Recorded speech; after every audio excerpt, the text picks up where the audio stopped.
folks, I'm Jill from the Dharma Studio. This video will show you the differences between Warrior One and Warrior Two. Now these postures are incredibly popular and they're seen in almost every yoga studio, so it's a great idea to become familiar with them. So let's start in downward facing dog. And for this video I'm just going to step forward with the left foot. Obviously you'll alternate, but go ahead and put a bend in both knees, pivot the right heel in. So just pivot on the ball of the foot and spin the right heel in and press the heel down. Now look forward, step the left foot forward. Get heel to heel alignment. So if there was a line on your mat, both of your heels would be on it. Now before you come up, look at your front foot. You want the toes to move forward, you want the front knee to track over the ankle, and you want the inner front knee to move forward as well. Now come on up. Look at the back foot. The back toes are spinning forward on a 45. Okay? So go ahead and make sure that that happens. So if there were, lights attached to my toes, the light would actually go all the way up and follow that line. We want that because we actually want this hip to roll forward. We want to try and square our hips and our shoulders to the front for Warrior One. So bend a little bit more into this front knee, pull the left hip back, try to roll the right hip forward without bending this back leg.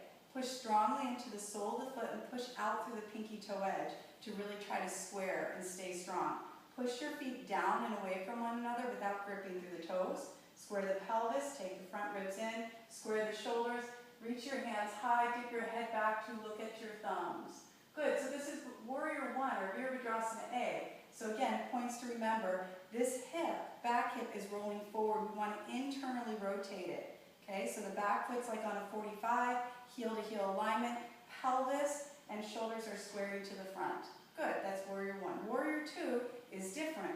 So come on down, walk this front foot forward maybe an inch or two, so it's a little bit wider in stance than Warrior One. And now look at the back foot. Pivot on the heel and turn the toes so that they're facing more the long edge of this mat. Good, now come up and just look at your foundation. Same thing, you want to bend and get this knee over the ankle. You're probably going to feel this stretch right away.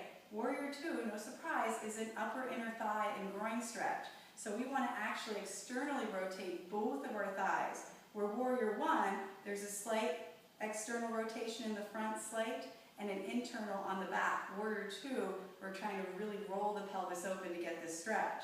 So go ahead and sit down, look at the back foot, push into the pinky toe edge of the back foot, firm this thigh, now try to roll this hip open. You want to level through the sitting bones without turning this front knee in. It needs to keep widening. Yes, widening, widening. Float the arms off so they're just reaching right off the shoulders, and the shoulders are right over the pelvis. Now there's going to be a nice little arch happening in the low back. Let it be natural. Don't take out a natural arch, but take out anything that's unnatural. So if you're really pushing your bottom back, take the tailbone down. But if it's natural, keep it there. You want the pelvis to be as neutral as possible as we roll it open. So Warrior Two, the things to think about, slightly wider stance, just slightly. This back foot, we're really going to spin it so it's going to seem more like the pinky toe edge is parallel with the short edge, but it's a very slight, maybe 5-degree turn in. Both external rotation in the pelvis, okay? Hips and chest is square to the long edge of your mat, not the front like Warrior One. Good, and then your gaze is off the front middle finger and the shoulders are relaxed and your breath is nice and smooth and deep. Good. I hope that helps. As always, thank you for watching. Namaste.